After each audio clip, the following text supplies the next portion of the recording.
Начинаю запись. Дорогие коллеги, приветствую на следующей, на последней секции первого дня нашей конференции. Я очень рада, что вы с нами сегодня. И у нас, пока мы знаем, что у нас только два докладчика.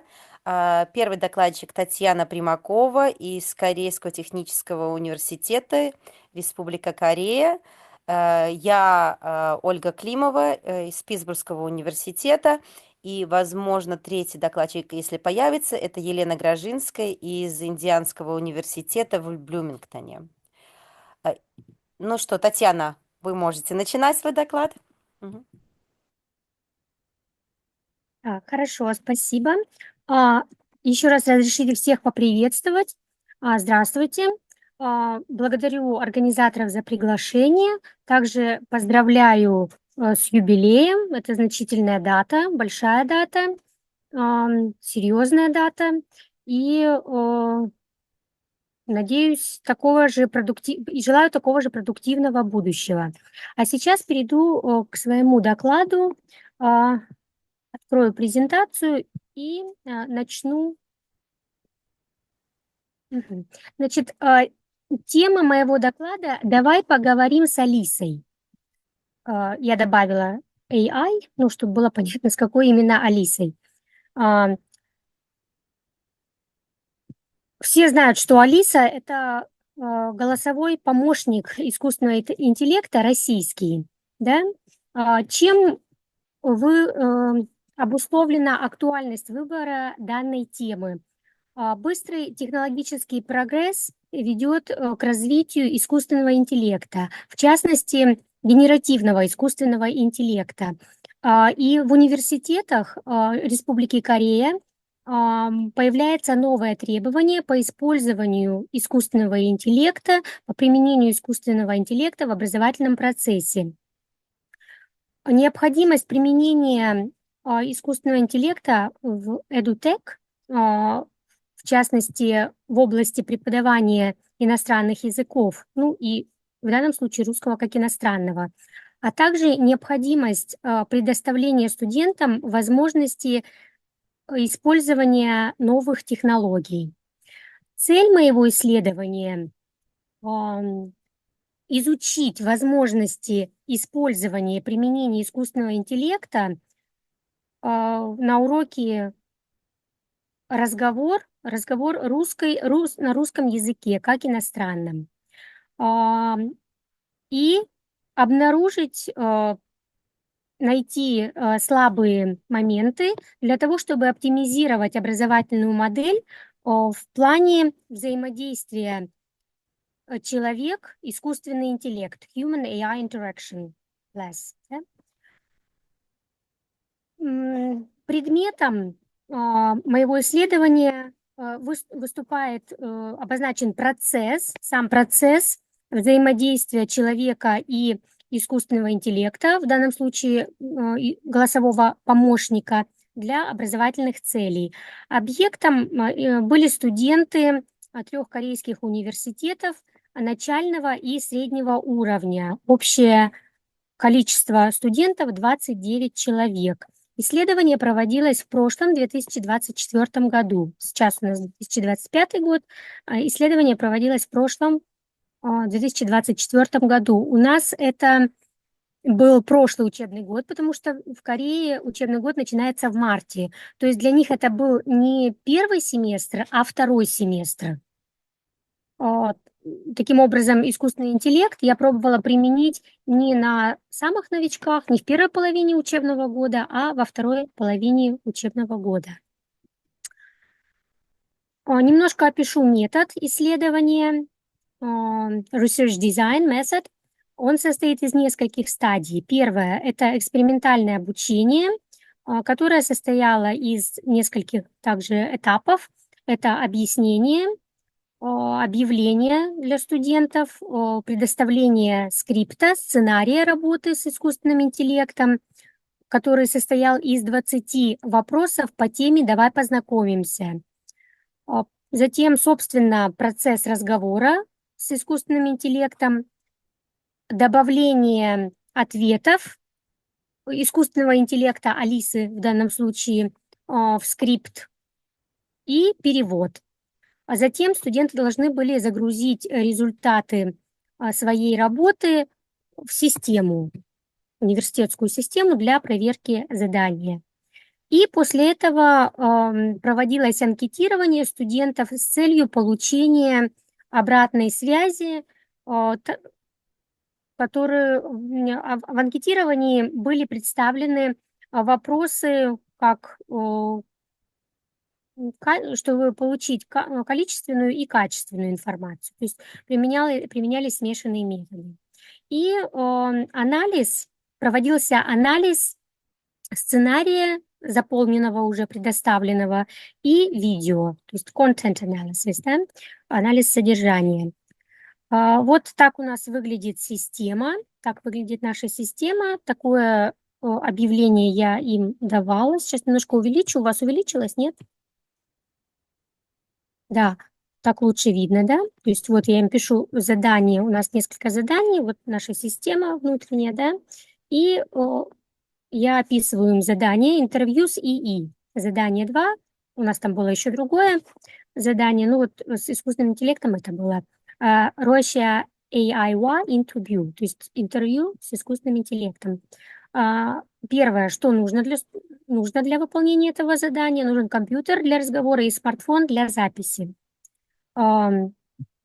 Дается дальше ссылка на чат с искусственным интеллектом. Вот она, прямая ссылка. Привет, это чат с Алисой.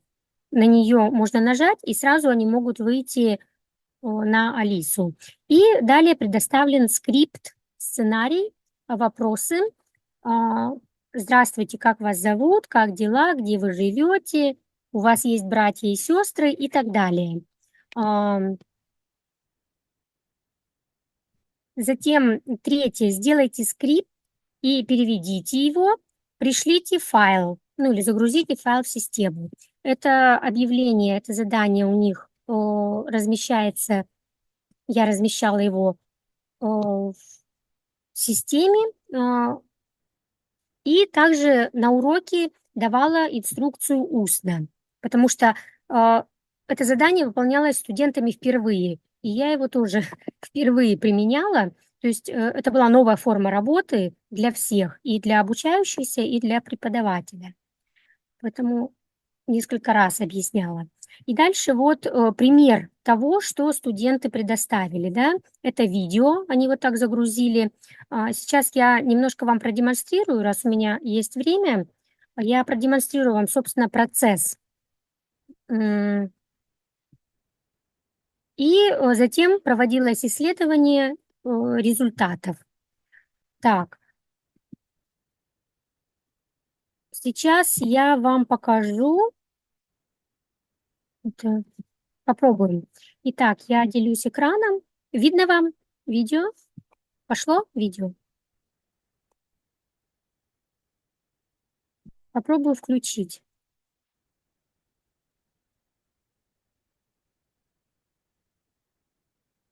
Здравствуйте, как вас зовут? Меня зовут Алиса, а вас? Меня зовут Соня. Я это не смысл. Я не могу с вами познакомиться. Знакомиться, как дела? Вам слышно, нет? Идет звук? Ну, не очень хорошо, да. Да, Сейчас я идет. попробую погромче сделать. Ну, просто у студентки не очень хорошая запись. Ну, примерно хотя бы получить общее представление о процессе. Познакомиться, как дела? У меня все хорошо, спасибо. А как дела у вас? У меня тоже хорошо, спасибо. Рада это слышать. Чем планируете заняться сегодня? Как вы живете? Виртуально. А вы? Как вы живете? Виртуально, как и все. А вы где живете? Я живу в Сеуле. Вы имеете в виду Сеул? Да, Сеул. Здорово. Я бы хотела побывать в Южной Корее. У вас есть братья и сестры? У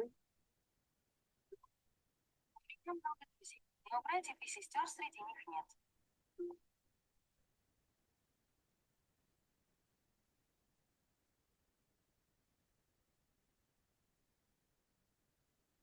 Вы замужем? Простите, не поняла, что вы сказали? Вы замужем? Нет, я не замужем. А вы? Я тоже не замужем. Да, вы сейчас видите, да, немножко прервусь, что слева у студентки, меня слышно, да? Слева у студентки сценарий, согласно которому она ведет интервью с Алисой, а справа рабочее поле, собственно, платформа голосового помощника Алиса. Таким образом, студентка имеет возможность сразу работать, задавать вопрос, получать ответ и фиксировать информацию. Ну, я сейчас не буду касаться того, что это также выработка различных современных мета-навыков работы с компьютером и так далее. Я хочу обратить внимание на другой момент.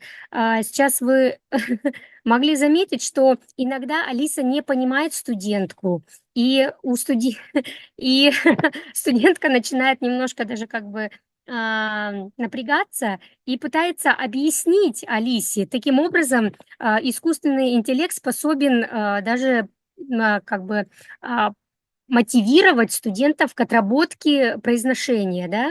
Вот один из потенциалов использования искусственного интеллекта. Что еще интересное вы могли заметить? Какие-то слова в ответах Алисы, когда студентка не понимает, она также одновременно обращается к словарю, к электронному словарю и проверяет, что это значит. Проверяет ответы, копирует ее ответы и сразу же переводит. Чем хороша Алиса, то что она фиксирует в письменном виде. Не только можно услышать, как с носителем языка, да, но сразу можно посмотреть ответ. Для новичков это помощь. Это помощь. Мгм. Давайте еще немножко послушаем, посмотрим. Это хорошо. Вам, наверное, и так весело живется. Где вы работаете? Я работаю в Яндексе. Вы занимаетесь спортом? Наверное, вы имеете в виду программирование. Я помогаю брату с написанием кода, когда он просит. Вы занимаетесь спортом? Спортом? Нет, я не занимаюсь. Вы занимаетесь спортом? Я не совсем поняла вопрос. Уточните, чем именно я занимаюсь.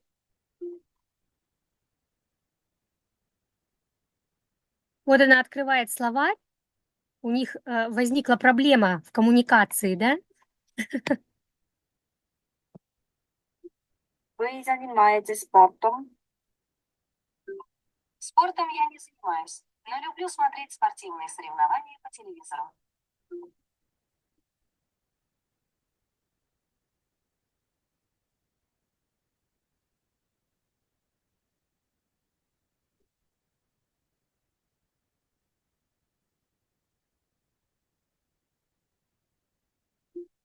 Какое у вас хобби? Мое хобби – узнавать новое и помогать людям. А у вас есть хобби? Мое хобби смотреть фильм.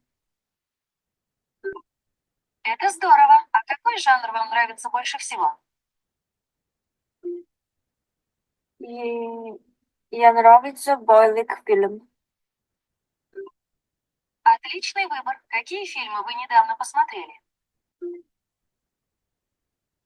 Какую музыку вы любите?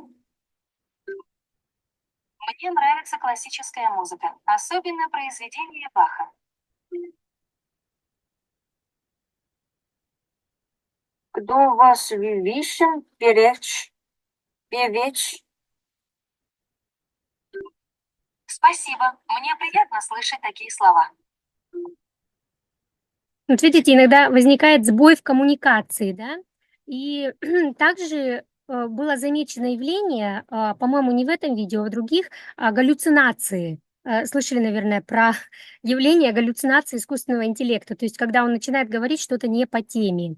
Ну, в данном случае, в данном видео галлюцинаций не было, но был сбой коммуникации, в общем-то, по проблеме, главным образом, по проблеме произношения, да, произносительной проблеме учащегося. Кто у вас любимый певец? У меня нет любимого певца. Я люблю слушать разную музыку. А вы? Тоже. Тоже. Это замечательно. Расскажите, чем вы увлекаетесь, кроме музыки?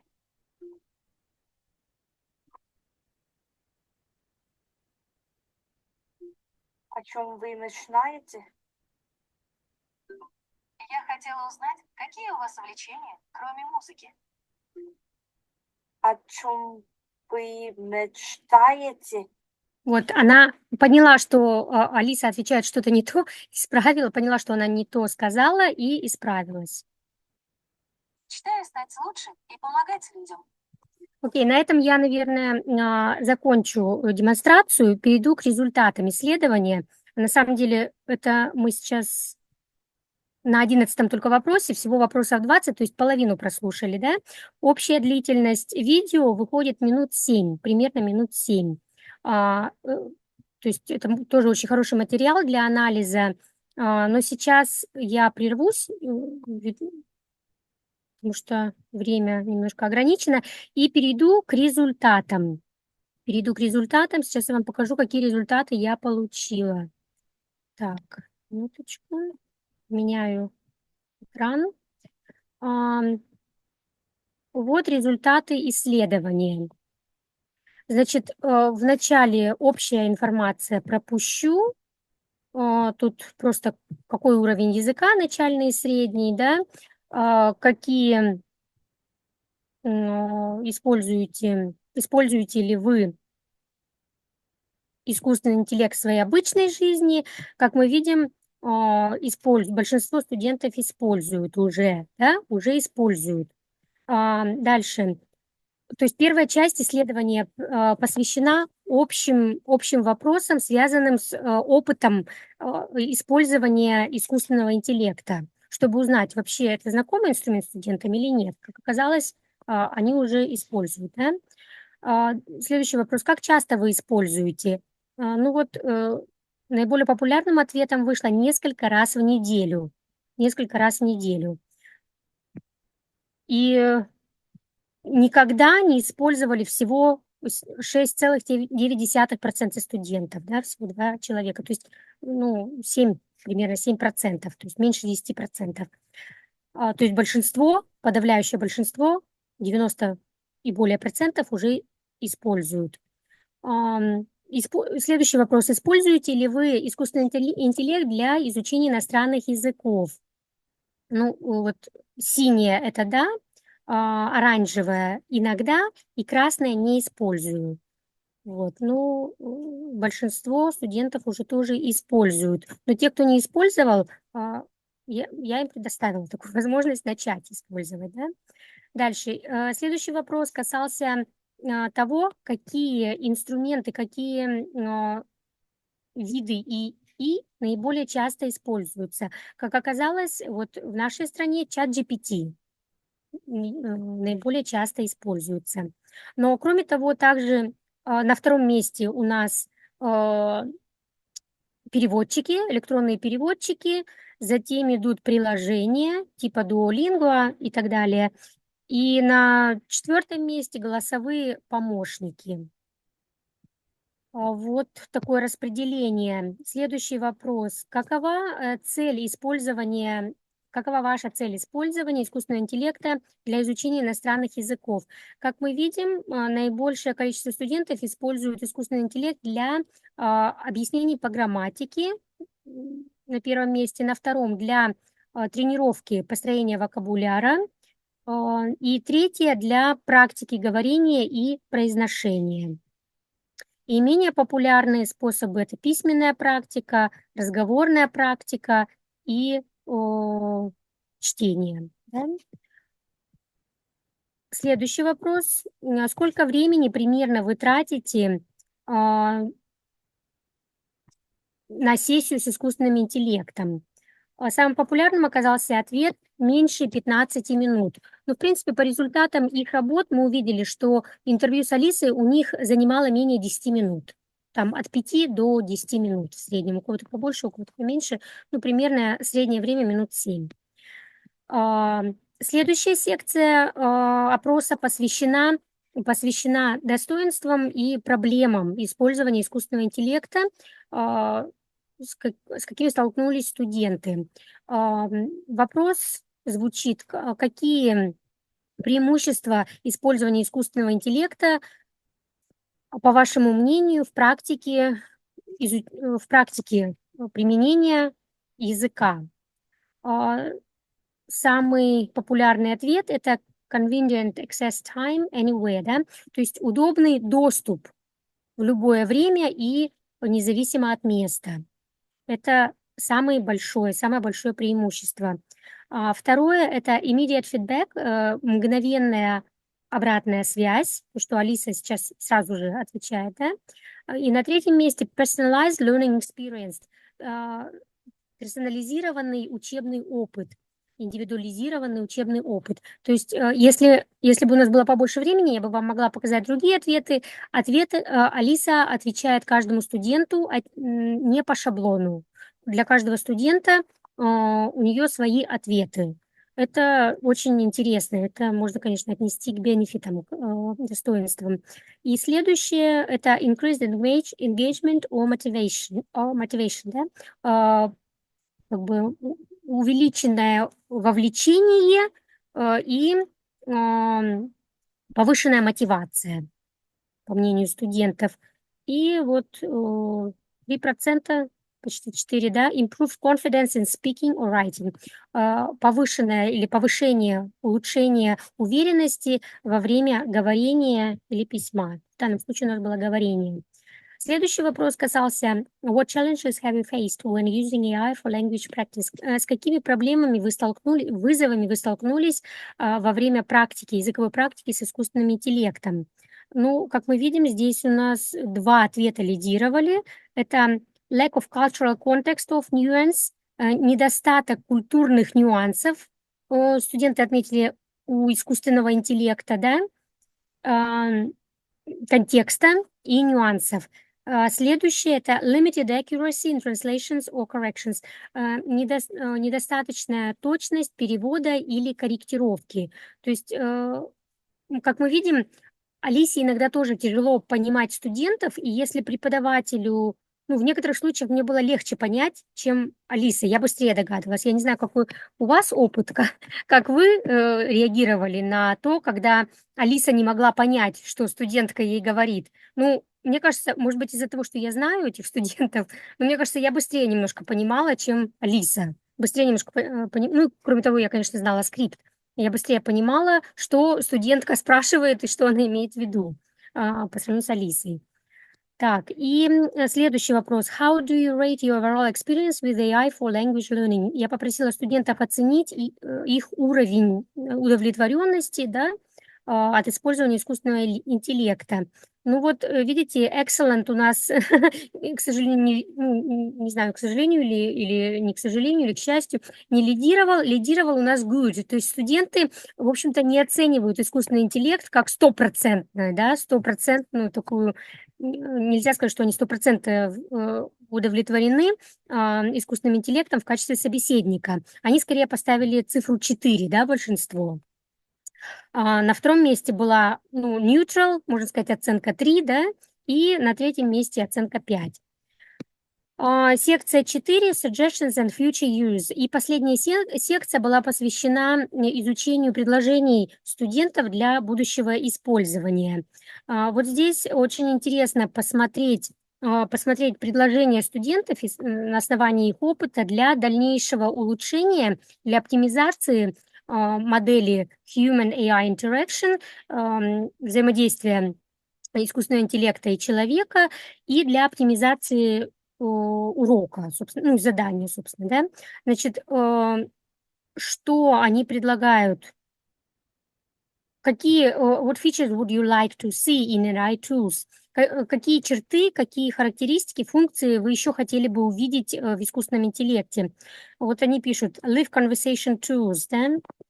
То есть какие-то живые, тут не совсем понятно, что имеет в виду, вот, поэтому, конечно, было бы неплохо еще дополнительно провести какое-то интервью. И качественное, да? Далее вот они предлагают систему постоянного как бы контроля студента, как бы, да, можно так перевести. Дальше они пишут, что было бы хорошо иметь разные варианты ответов, получать от Алисы разные варианты ответов. Ну, тут как бы тоже не совсем понятно, почему и зачем, потому что от живого человека получают тоже, в принципе, один вариант ответа, да, в разговоре. Дальше предлагают, чтобы была возможность сразу видеть непонятные им слова. Как мы видели, студентка прибегала к помощи электронного словаря, но они хотят, чтобы сразу вот им только нажал на слово и сразу то есть требования у студентов такие уже повышенные, да, можно сказать. Следующее- это также они хотят сразу иметь грамматический комментарий, то есть какие-то новые слова, чтобы сразу им выдавало парадигму там, склонения по падежам, если глагол, то спряжение и так далее. Дальше синонимический ряд, чтобы предоставлялся, объяснение слов, глаголов, существительных глаголов, чтобы была функция возможности отработки произношения, слушать и говорить и так далее. Я сейчас не буду все перечислять. И тут вот еще несколько вопросов. Would you recommend AI tools for language learning to others? Рекомендовали ли бы вы использование инструментов искусственного интеллекта другим? Ну, большинство рекомендовали бы, да? Вот те ответы, которые вот здесь вот ниже, там тоже написано «да», просто оно расписано словами. Ну, вот несколько есть, точно не знаю, да, но вот дальше ответы «чучунгам не да», «чучунгам да», это рекомендовал бы, «е», «не», это все «да». Yes, I will do my best. Да, ну, в общем, разные ответы тут были. И даже было предложение по подписке. Дальше. Почему и почему нет, да, почему рекомендовали бы, вот они пишут, да, потому что это удобно, да. Дальше, чогодома урынын госыл, КТ, пару альсуйсым.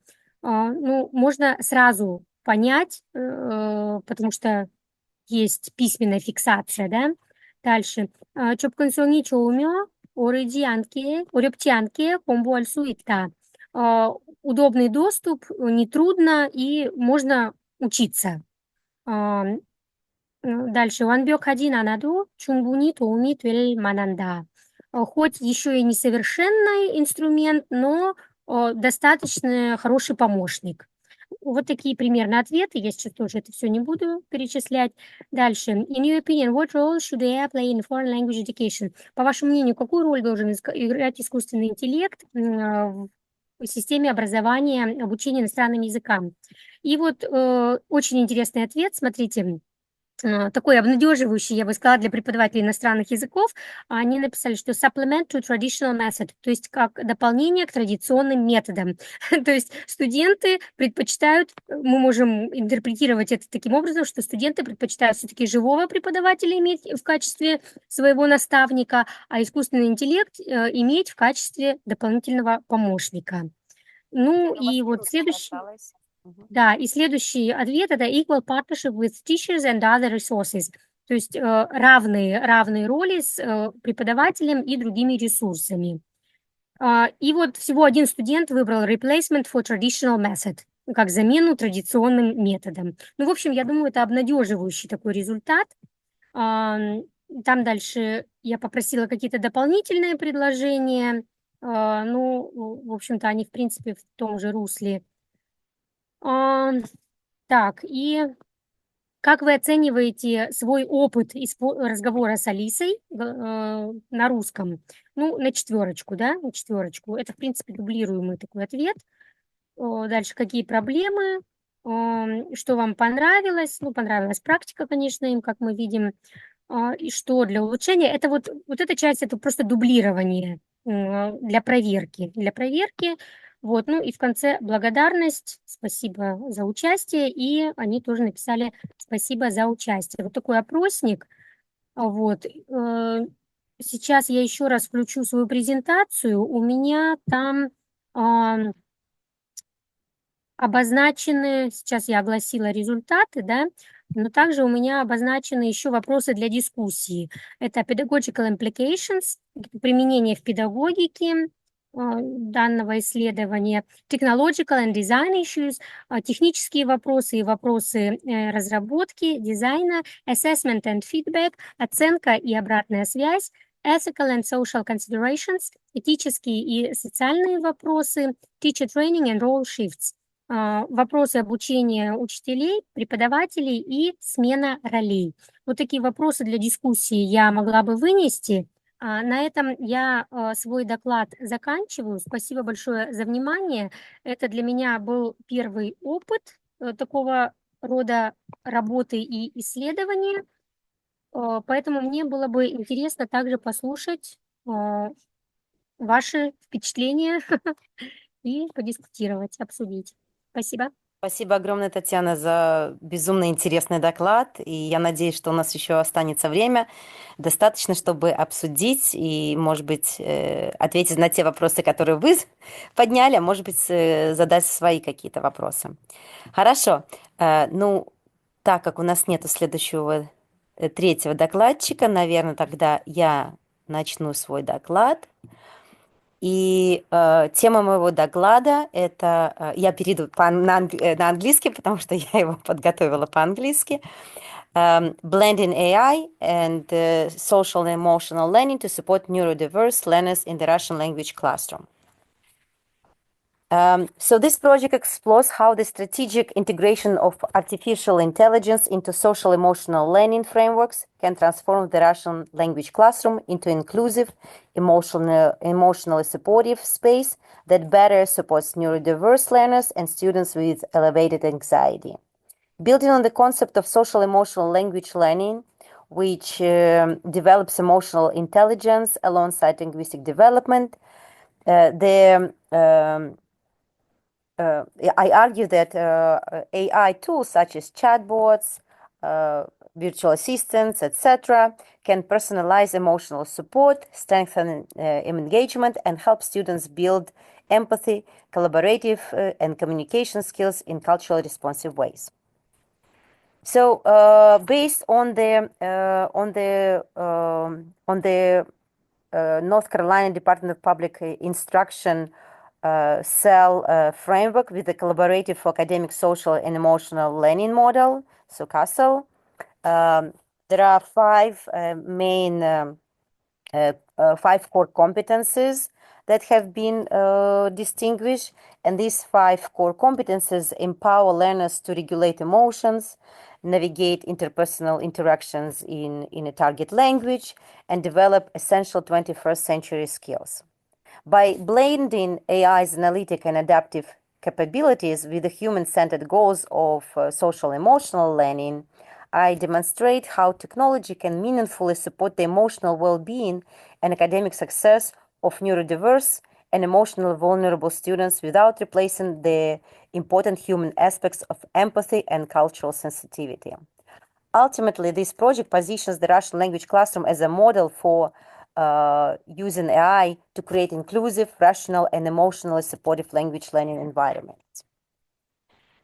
So social emotional learning or social emotional language learning integrates emotional intelligence with language instruction, helping students to develop self-awareness, empathy, and interpersonal communication together with linguistic skills. It creates a supportive environment where learners not only acquire new language, but also build resilience, able to control emotions, and form meaningful social connections through culturally responsive interactions. So the social emotional language learning approach is increasingly relevant in Russian language classrooms nowadays due to the growing number of students requiring special accommodations, emotional and mental health support, and assistance with anxiety-driven behaviors and issues with executive functioning skills such as time management and organization. Particularly in recent years, more college students, and we notice this in the United States, start their college studies with underdeveloped social skills and a greater need for individualized support. And it's possibly might be still the result of the pandemic. So CEL helps learners recognize, name, and regulate emotions, reduce stress related to speaking or making mistakes in the target language. So these 5 core competencies that have been distinguished by the North Carolina Department of Public Instruction, and more specifically self-awareness, self-management, social awareness, relationship skills, and responsible decision-making, are very important. And so the first one, self-aware, for students developing emotional maturity. Self-awareness involves recognizing one's emotions, needs, and understanding how they influence their behavior and connecting them to learning a new language and understanding different cultures. Self-management refers to regulating emotions, thoughts, and behaviors in different situations, setting goals, maintaining focus, and structuring daily academic activities to support learning. Social awareness emphasizes perspective taking and empathy, helping students appreciate cultural and experiential diversity. Relationship skills are developed through collaboration, effective communication, listening, meaning exchange, and conflict resolution in language learning context. And finally, responsible decision-making requires students to evaluate choices effectively, reflect on cultural values, consider the impact of decisions within academic and intellectual settings, and to make ethical, constructive choices about personal and social behavior based on consideration of ethical standards, safety concerns, and social norms. So the benefits of social emotional learning in a classroom cannot be denied. They help, this approach, this framework allows to improve students' attitudes and behaviors, decrease negative behaviors and emotions, reduce emotional distress, also develop a more positive sense, self-identity, and assist with developing more autonomy. And it also helps to identify the best ways to interact and collaborate with other people and with the world around them. So, and it does help to prepare our students for real life situations, both in personal sphere and in professional place. And as for artificial intelligence tools, AI tools and technologies, they're also they're important because they can benefit or they can enhance social emotional learning approaches in a language classroom. And specifically in the article by Surbhi Sima Sethi and Kanishka Jain, the authors argue that AI tools such as virtual reality, chatbots, sentiment analysis, gamification, and wearable devices can improve social emotional learning by developing empathy, supporting emotional regulation, and personalizing student support. Such AI tools like chatbots and virtual assistants can serve as empathetic conversational partners. They can provide students with stress relief strategies or reflective emotional support through natural language interactions that might be very helpful for language learners practicing communicational skills, especially at the beginner level when a lot of anxieties and emotional distress is connected to learning a new language and to having a limited language skills. So AI technologies may also create emotionally responsive and inclusive learning environment that supports CEL in language education by offering real-time feedback, personalized learning pathways, and empathy-building activities. So in addition, AI can assist instructors in generating customized cell materials in the target language, such as emotion word list, mood meters, affirmations, reflection prompts, or mindfulness scripts.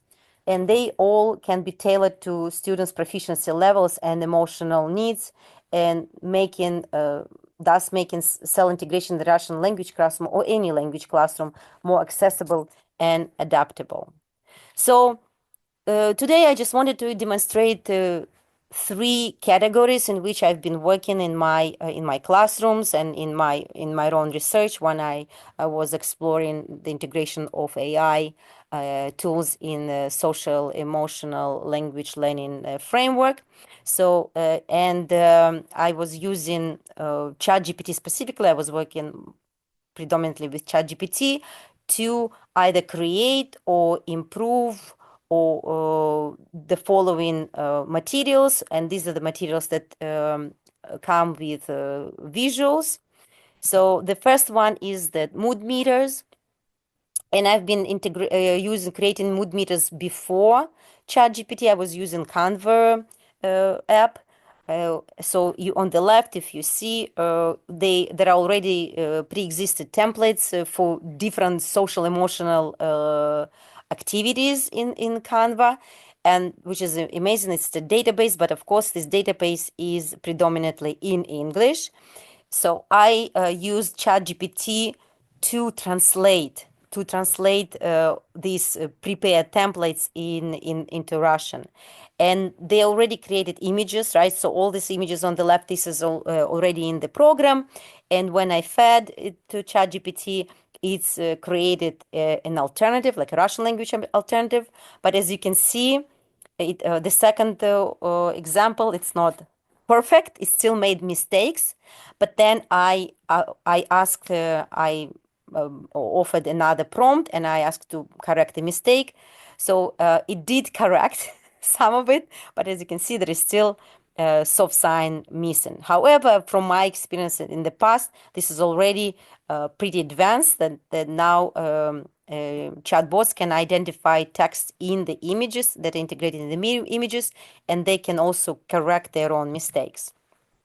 Then I also used, I just suggested ChatGPT to create its own mood meter, but because prior to that I fed the previous mood meter, so of course ChatGPT uses all the information that I've been feeding to create its own. So as you can see, the image looks the same or similar, right, to what I had it. And it created its шкала настроения. But when what I really liked about working with it, that I was able to create a prompt and suggest a prompt to make some grammar modifications. For example, I wanted this mood meter being not in an adjective, but we usually have with this personalized constructions adverbs. And I asked to put adverbs, and it actually did follow the prompt, and it changed everything into adverbs.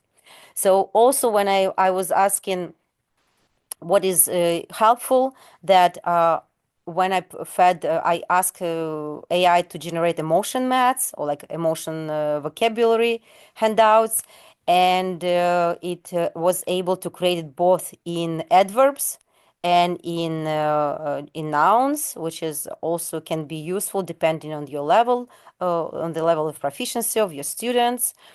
And when I asked ChatGPT not to use my own template, it kind of made some changes, but it's still whatever information you feed to chatbot, it remembers it, unless even if I prompted it not to use, it still kind of cannot completely reject the previous structures.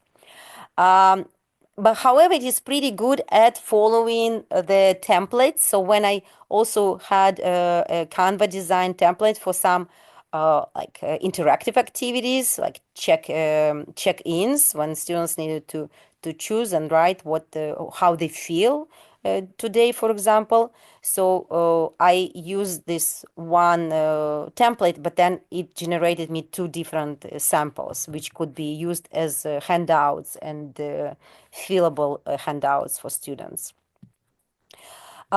Self-help activities also have been very effective in my classroom, when especially before the weekend, when we want to practice что вы будете делать на выходных, да, какие у вас планы на выходных, как будете отдыхать, как будете избавляться от стресса. So this is actually also helpful because if you feed already pre-designed templates, it does follow the structure. You can also reduce the numbers, and that's what I've been using too. Like if I wanted to change the number of items on this handout or increase the number of items on the handout from, like, let's say from 9 to 12, it does this pretty accurately. But this is something that it also successfully created. And also when I it's self-help, the only one thing which I noticed that with some self-help handouts, it would not it would not sign every single item. As you can see on the right at the bottom, it forgot to add медитировать. Right, so, and even though I tried to prompt it to add these words, it couldn't follow my direction. So it's definitely not still not ideal. But as I said, I've been feeding chatbot, ChatGPT with prompts from Canva, and it has collaboration with Canva, integration with Canva, and at some point it even when I asked to create a list, it asked me, would you like me to create something using Canva? So it's actually is integrated. It is connected to Canva, and that's why it can create all these beautiful, visually beautiful materials. But I also noticed that it works pretty effectively when you just feed an example from a website, web-based. So that's I gave a web-based example, and then it created a different one. And also I ask ChatGPT to add imperatives. So this is when we can make adjustments. For example, this was the focus of my unit was imperatives. And I asked ChatGPT to add to this handout imperatives, and it followed it. Of course, it's not ideal because I noticed there were a couple mistakes. So issues like включи instead of включи, расслабляющую музыку. Otherwise, it was successful at completing this task. And I've been using a lot of affirmations in my classroom, emotional affirmations, and as like a warm-up activity sometimes somewhere in the middle to create an emotional break, like a stress relief break. And when I just asked ChatGPT to create affirmation, it created this one. So, and I thought that, and the visual form, I assume that it was still affected by the previous materials which I was creating. So whatever it had in the history, anything related to my social emotional activities, I think it just remembered this, and that's why it was created in this form. And then I fed also my own affirmations, which I created like last year before in Canva. And as you can see, it was pretty successful at creating another sample. So it just recreated, but with different sentences, with different phrases. So I could now double my handouts for students and double the vocabulary list for them. And I wanted to experiment with some like images, and this is the one which I created earlier before and was used in my classroom. And I was surprised and was pretty happy about what ChatGPT did when I asked it to recreate this affirmation activity as well. So as you can see, it made a decision to save some elements, both visual and the text, the instructions, but then it created something different, right? If I'm asking on the left the positive things that they want to do for themselves, like self-care. So on the right, it suggested which is in accordance with social emotional learning. I'm assuming that it has access to all these materials on the web that describe social emotional learning and the examples of it. So it created this excellent example. And when I wanted it to create something more advanced, as you can see, you can prompt chatbots to provide you with a more advanced language. So when I would usually provide the level of proficiency of my students to make sure that ChatGPT gives the text that is appropriate for their level. So when I prompted to create it for like our more advanced students, it created this list of affirmations. And when I worked further, I asked, okay, integrate it into the image. It created this kind of the same affirmation, but now with like an image which you can give to a student as a handout and create an activity. Maybe they need to choose, or maybe they need to change it into second person and give information to their partner or something like this. Also, I noticed that when I continued working with this list, but I wanted to integrate images, and I created, I offered the ChatGPT to make some modifications. It created from this list, right? It created this. However, I noticed that it also created it more like simplistic at the more simple level. So I think that in general, I need to be more detailed when I provide. If I still wanted to stay at the advanced level, I need maybe to ask and maybe provide a little bit more information. And that's what it also did. But it used the affirmation from the website. But because I added this language proficiency of my students, it changed this, and as you can see, it's even followed the design, the colors. It's basically copied even the visual format of this affirmation, of this image from the web, and it created a simpler one that can be more appropriate for intermediate low, intermediate mid students. Also, this is breathing exercises. So also feeding the ChatGPT and asking to create some kind of activities that can be either breathing or relaxation techniques. And it created, based on what I found online, it created the whole like instruction for students what they can do, explaining. So it can expand on anything that you want to create for in your classroom. And then the next category, it's text-driven materials that can be used in the language classroom using AI support, specifically scripts, role-play scenarios, storytelling, and games. So ChatGPT is very effective at generating scripts that integrate social emotional learning vocabulary. And it is especially important because many of our textbooks, at least in the United States, don't include these emotional vocabularies. It does not have enough, especially at the beginning levels, like first couple years, almost no vocabulary for expressing emotions. So, and it's created a whole like script, Scenka, which students can analyze. They can also learn it, or they can rewrite it, or they can finish it, and or you can, for example, give them one sentence, and then they need to come up with their own response to the first person in this dialogue. Also, it was pretty successful at creating empathy building role play scenarios. And when I provided it with this prompt, create this role play scenarios in Russian, and also with examples, it did create 5 different scenarios. And I thought that it was also helpful because it can prepare students for our oral proficiency interviews, OPIs, when we have dialogues and role plays.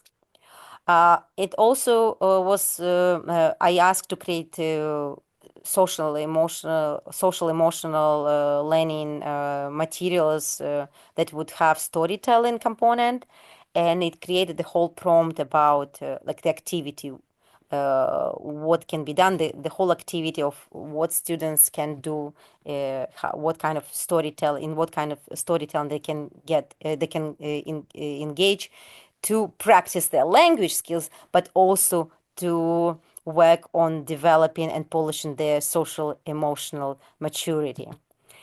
It is also created matching cell games. For example, I suggested, I was like, can you use emoji? And because, we have all these emojis, we always put them, and even like teach students how to react to like how to read the emojis. Sometimes it's good.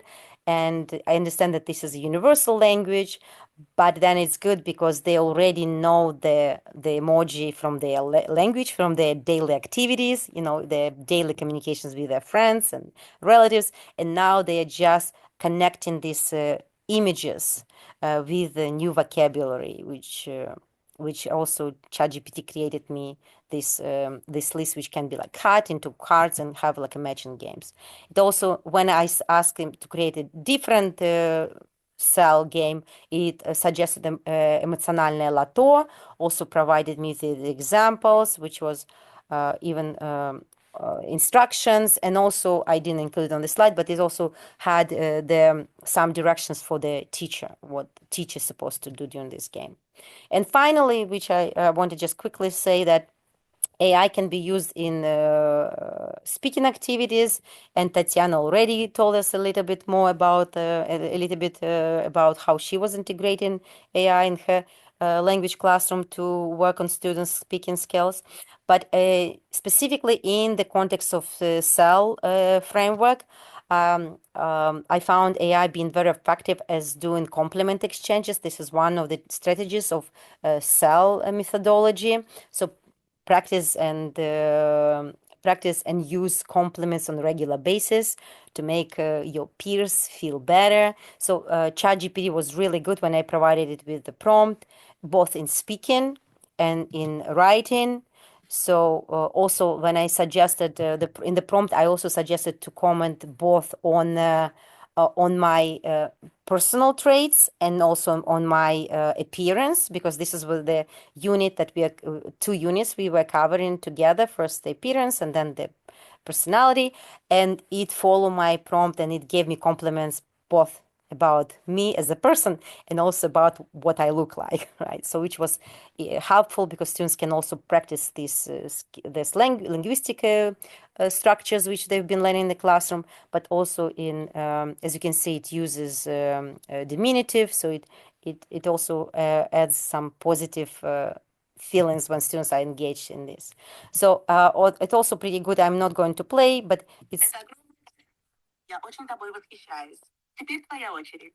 So it is pretty good also at providing compliments, speaking compliments, right? I gave this made up scenario, right? And I asked ChatGPT to support me emotionally as a friend, and it was pretty good with this. And finally, when my students were creating, then they were participating in some speaking activities with ChatGPT as a speaking partner, I've noticed that it is already programmed in the ChatGPT to be very positive. It chooses a lot of positive reinforcements in dialogue, constantly saying «хорошо», «молодец», «отлично». It also chooses the words that are mild, so it never provides students with like harsh criticism. Feedback always comes first with like positive comments and then offers some feedback, which I also thought it's nice to have a practice like this for students, especially at the beginning level when they need to increase the level of self-confidence and emotional stability. Я просыпаюсь в... Okay, so and just a couple ideas which I thought I can explore more, what can be done with AI and the social emotional learning methodology.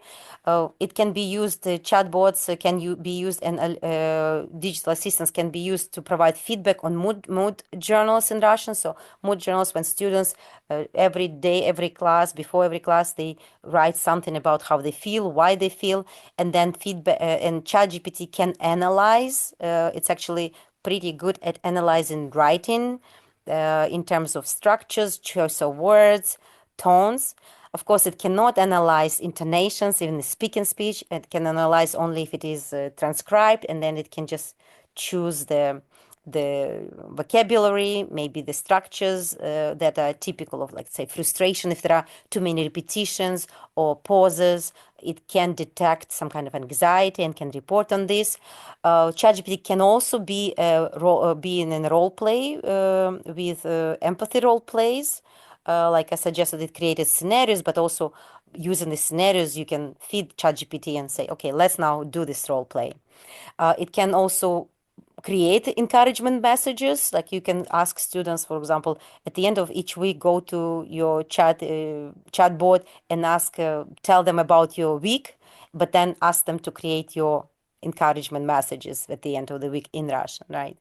And also they can create more mindfulness language exercises, like breathing or like pausing, or even there are different activities when you have like grounded, right? Like it's like 5 things you can touch, 3 things you can breathe. So this is it's pretty good at creating these kind of activities.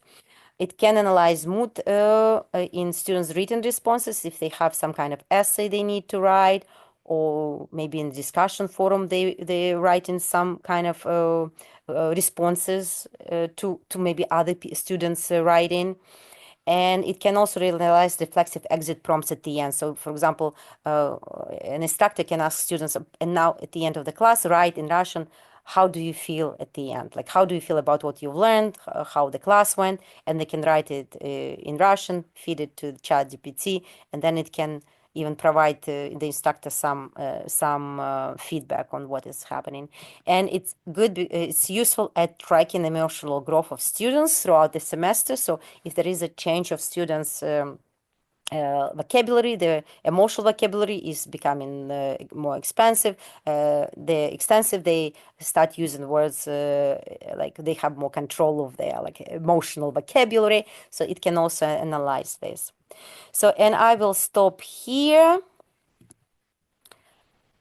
And I think we have about 25 minutes for our discussion, for any questions or maybe comments. Maybe you would like also to share how you use AI in your classroom, and we can start the discussion.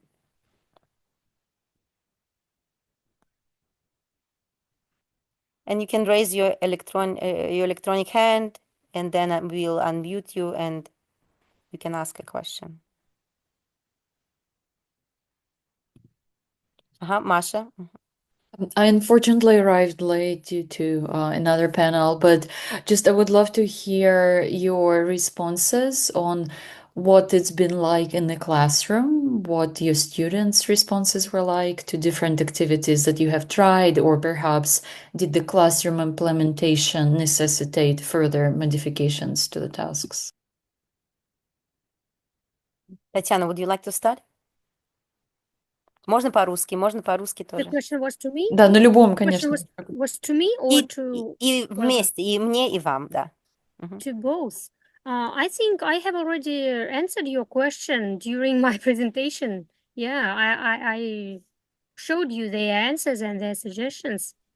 You need Yeah, sorry, I had to miss it because of the schedule conflict. So I will watch the recording, of course. Yes, please.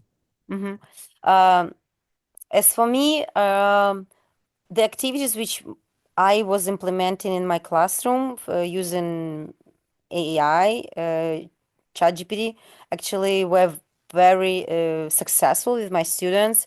Most issues which I encountered, these are the issues of technology limitations. For example, not when I wanted to use a speaking activity, right? These complements. Not all of my students had updated phones, so they couldn't get the ChatGPT app on their old version of the phone, so it will be they would be able to speak. So that had to be adjusted, but it's only because of the some technology limitations. Otherwise, I had students. I noticed that with one of my students, he got, and I sensed this frustration. I don't think that that's the problem, that AI still cannot sense pragmatics, specific cultural nuances in languages, intonations, irony. Of course, it cannot read irony yet. And I noticed that my students got frustrated because ChatGPT couldn't understand what my students was trying to say. And that's when I also noticed that, well, as a sympathetic listener, I'm much better than ChatGPT because I was able to understand what my students was trying to say, even though he was making mistakes, using the wrong words. But I guessed from this context what exactly he wanted. ChatGPT couldn't, right? And my students got frustrated because ChatGPT tried to ask my student again, like blah, blah, blah, and then my students repeated, and ChatGPT just switched to something else. And so I noticed that sometimes working with chatbots can be a little bit might have an opposite effect. It can add frustration, but I noticed it was mostly like in one specific case, right? But otherwise, no, students enjoyed because I talked about the example of packing the suitcase earlier today in our share out, and my students love when we do some activities when we discover some limitations of chatbots, right? When they do something, they do not complete the task correctly, or they do something silly, make some mistakes in their tasks, and then it's definitely as this like a little bit sense of I don't know, comic relief, I guess, because we are laughing. Oh, ChatGPT gave us a glove with 6 fingers instead of 5, right? Or the ChatGPT gave us 3 shoes instead of a pair of shoes. It's like, what? Do we have 3 legs or what?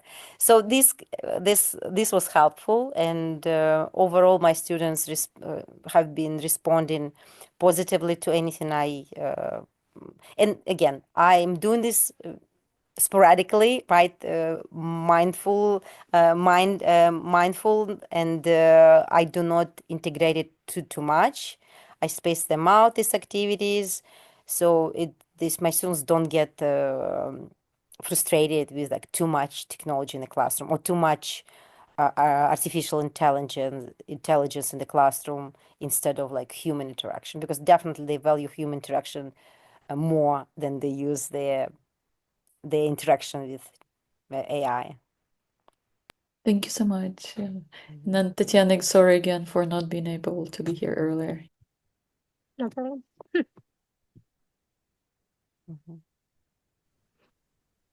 Hello, can I ask a question? Yes, yeah, Diana, sure. Thank you both for the interesting presentations, very informative. Thank you. My question is, do your schools have some kind of policies about AI? And when you introduce your activities requiring the use of AI tools, how do you introduce them to the students? And yeah, that's the question. Like, is there something in the syllabus, or is there something that you tell students about the safe use of AI? Tatiana, would you like to start? Okay, I will start. We have, first of all, from last year, we have the requirement to deploy AI to their educational process, and we need to implement it into our curriculum. And as for policies, the students have general lectures, not in my class, but they have general lectures for using AI and ethical using of AI, and also they have kind of, I think, maybe obligatory education in their general course. Yes. So you don't see more cheating after students have been introduced to AI? You don't see more cheating in all kind of assignments that they submit after that? At my classes, it is impossible to cheat because I teach conversational classes, and it's impossible. As a native teacher, I'm responsible for conversation, for speaking classes. So at my classes, it can they can use it for a supplement, supplement too. But for cheating, I don't know how to use it at my classes. I have no idea. Okay, thank you. Yeah. Thank you. So, and as for my university, it's a large research university in Pennsylvania. we do have, of course, all these policies regarding AI use in the classroom, and it's connected to our student code of conduct, right? So we are very strict in terms of plagiarism, and there is a statement that the university issued couple years ago, and we all have to add it to our syllabus. It's like a mandatory statement about plagiarism and also the use of like Google Translate, chatbots, AI, etc. So this is a standard procedure in our at our university. And what I add in my classroom, I said this is the standard policy. You're not allowed to do this, and that. And I just put in the brackets. I will put like unless it is required for the language learning activity, about which you will be notified late in the semester. And when it's time for this activity, I'll explain there is a prompt. I'll explain students you're going to do next week. There will be this and this and that. Please make sure that you're doing this. So they know that there are like several times throughout the semester they will be engaged in this activity that would where they would be using it. So, and as for the second question about, like you said, like have you noticed the increase of cheating? I think we noticed it in the beginning. I would say like maybe January 2023 when it just started, and then I think our university was still developing this new policy, right, regarding plagiarism and using AI.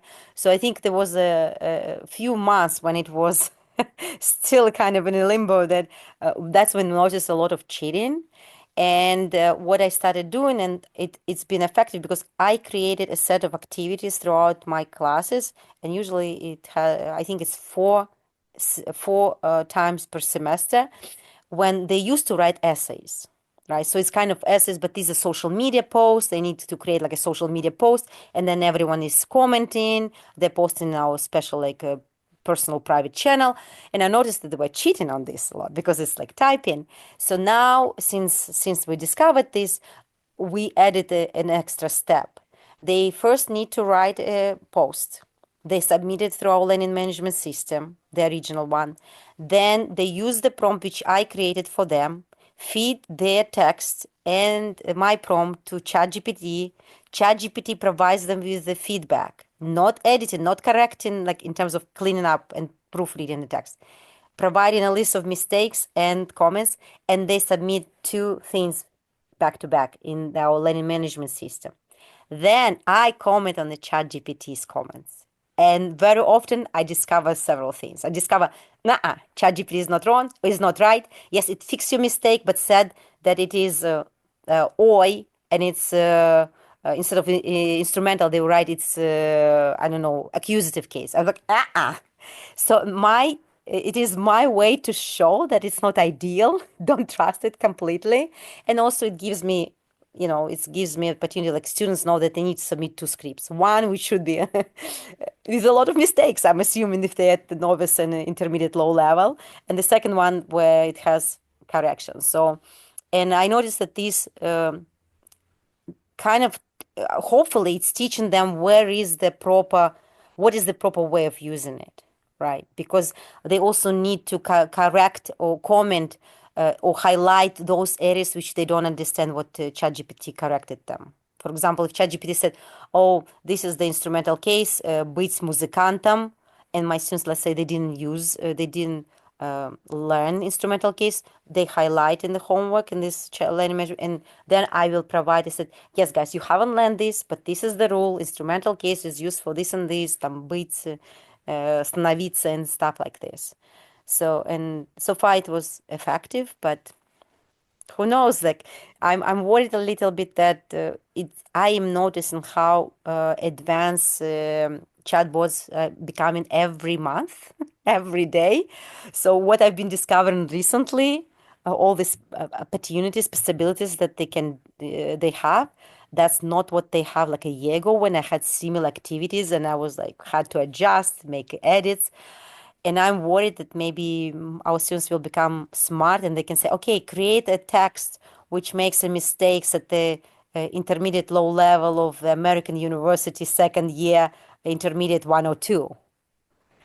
And if they fit their textbook, or maybe, for example, the content of their textbooks, which usually has all the grammar topics, I'm worried that ChatGPT or any chatbots, they can analyze and they can make mistakes in accordance with this. So yeah, so it's not ideal. We're still not safe, I would say.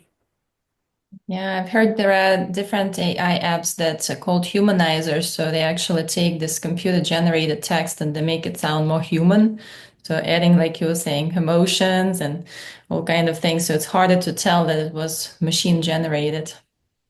And Olga, if I can, I remember you were talking about this in the previous session, but the question, what if students refuse to use AI? And you said that you use TA for that, those situations. And Tatiana, well, I guess if the university requires that you use AI, I guess students don't have a choice.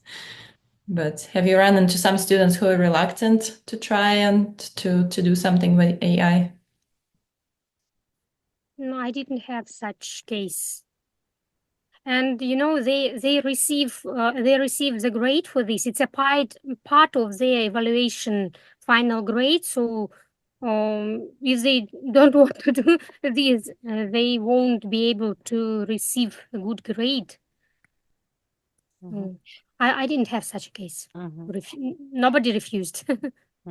And Diana, of course, for example, if we had this luxury and had access to native speakers on a regular basis with no limitations in terms of time difference, for all our students, and I probably might not even use the AI for our speaking activities or even writing activities.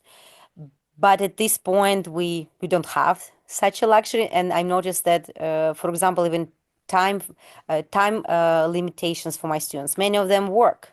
Many of them take like 18 credits per semester. They cannot find time to meet for an oral exam for 10 minutes. Like I have to like stretch my office hours instead of like 2-3 hours a week. Sometimes it's like 6 hours a week just to accommodate all the students with oral tests, oral tests. So this was helpful just because it's accessible. They can do this at any time of the day on their own computers. But I'm currently working on the partnership with Tallinn University, and if we do have some like tandem speaking partners, I'd rather have these kind of speakers, right, if they're available, than AI. But for some stuff, I still I think it can still be useful in terms of being like treating them as TAs. Because I don't have TAs every semester and every year. It's like whoever, because this is my students register for credit for undergraduate TAship. So if no one registers, then I don't have a TA. And it means that, let's say next semester, I want them to work and like get some feedback on their speaking activities or writing activities. So we can use chatbots, like I said, right? We need to create specific prompt that it wouldn't be correcting or polishing the text, but it will be providing the specific lexical and grammatical feedback to the students. Yeah, at our college, we have 2 Russian tutors who are native speakers, and they're available Monday through Friday, most of the hours. So that's what we've been using. And then I connect our students to other native speakers for different projects. So I don't know, I'm a little bit on the fence. I know that I want to be current and use the modern technology. On the other hand, I'm a bit anxious to introduce those students who haven't found about AI yet. You have such students. I don't know if I think we have everyone. All students in our classroom knows about it. Some of them just do not want to use it. Some of them use in content courses. I've noticed in content courses, this is much more problematic issue. Literature courses, culture courses, when they have to create writing, especially in writing intensive courses, I've been talking to my colleagues, they have to revise how they even like what kind of activities they create in writing, because cheating on writing is so easy, especially if it's in their language, right? It's easier for to do this in proficiency language, in language proficiency classes, because I know what their proficiency is supposed to be at this level. I know what they're learning first year Russian or second year Russian or third year Russian, right? There is like limit. And as soon as they demonstrate that they know something beyond this, it's like, when it is, these are content courses about, let's say, Russian film or Russian literature, and then they write an essay, and it's, yeah, so this is more complicated. So we just need to be more creative in terms of what kind of activities we create, even if they're writing. Maybe this cannot be any more traditional ways how we approach this academic writing. Or Do we you we need to split it into tiny, small sections, although it's still chatbots can do this. It's like when you have to create like keywords for your topic, then you need to do the short annotation of your bibliography. Then you need to bring an outline. But I know that all these AI tools can do this too, right? Yeah, yeah. So At it our is, yeah, splitting into small, tiny tasks seems this also can be at risk. Yeah, which I can do as well. At our college, we have a lot of research and presentations on this topic, and some teachers were saying, some professors, they were saying, well, I have discussion boards and students have to read something and express their feelings about it. But AI actually, hallucinations of AI, it can do that. It can say, I feel this way because of that. So even that can be all created now. But do you have any online classes, any online Russian classes at your university? I mean, our first year Russian and second year Russian is a hybrid in such a way that it has 3 credits which are in person, and 1 credit is called asynchronous Thursday. So they do an independent online work. So, for example, they do speaking activities when they record themselves. We used to use Flipgrid. Of course, there is no Flip now. We're just using our learning management system. Or they create projects at this time. Or they have some online testing as unit tests, like every 3 weeks. And or speaking, or they engage with some authentic materials, like maybe watching something on YouTube, and then they have to respond to this. So yeah, they do this during this 4th online component. But not purely online. Not purely online now. Tatiana, how about you? As for Korea, it is prohibited now to have online classes without special permission of the of the department, and only in exceptional cases, for example, holidays or some exceptional cases. It is Why? prohibited. You know why? Oh, because because the students pay money for offline and for leave teachers, not for online. Wow. Yeah, and it is prohibited and it is controlled. Yes, Okay. only with special permission. So you need to write the some application and to register your application and to get the permission. Only after that you can do that. Yes. Wow. Yeah. Thank you so much, both. I have to run, but it was very informative. Thank you. Thank you for your answers. Yeah, me too. Now it's 9 a.m. Oh, wow. Oh, I need to start work. Yeah. Thank you. thank you. Yes, thank you very much. Yeah, if you don't have any more questions, I mean, we have 3 more minutes. Any questions, comments? Oh, I saw that Tatiana, you posted about your Davai. Yes, and I've been to several of your presentations about Davai. Is it yours? What is Davai? Could you please Davai, explain? Tatiana, maybe in a minute, can you explain about your chatbot? This is not my chat. If you are talking to me, this is not my chat. Oh, it's not you. Irina, I will tell you, Irina Meyers. Irina Meyers. Okay. Yes, I just a very big fan of this Davai chatbot, and I encourage everyone to try it. And I actually acquainted Irina Meyers last year when I was in the ATSO conference, and by chance, this bot is based on Telegram or on what? ChatGPT. No, it's a ChatGPT. It's a ChatGPT. I have tried it, and I highly recommend everyone to use it. And also, I recommend to watch what Irina Meyers is creating, because she is very, very, very good at all her projects. I'm really big fan of them. Yes, and Давай is a chatbot where you can see 8 personalities. And when you talk to them, they exhibit their special traits. So one of them, for instance, is from Perm region, and he is saying Basco every time. And yes, you can try it. I don't know who will acquaint it this time. Okay, Павел, okay, москвич. Баско, вот видите, опять вот Баско. Это очень веселило меня, да. Очень хорошо, на все темы разговаривает, даже самые сложные на самом деле. Хоть написано, что это уровень 2+, но это мы с ним пробовали разные темы. Все отлично. Побалакаем, видите, вот тут очень много всего веселого. Вот. Больно нравится учить русский.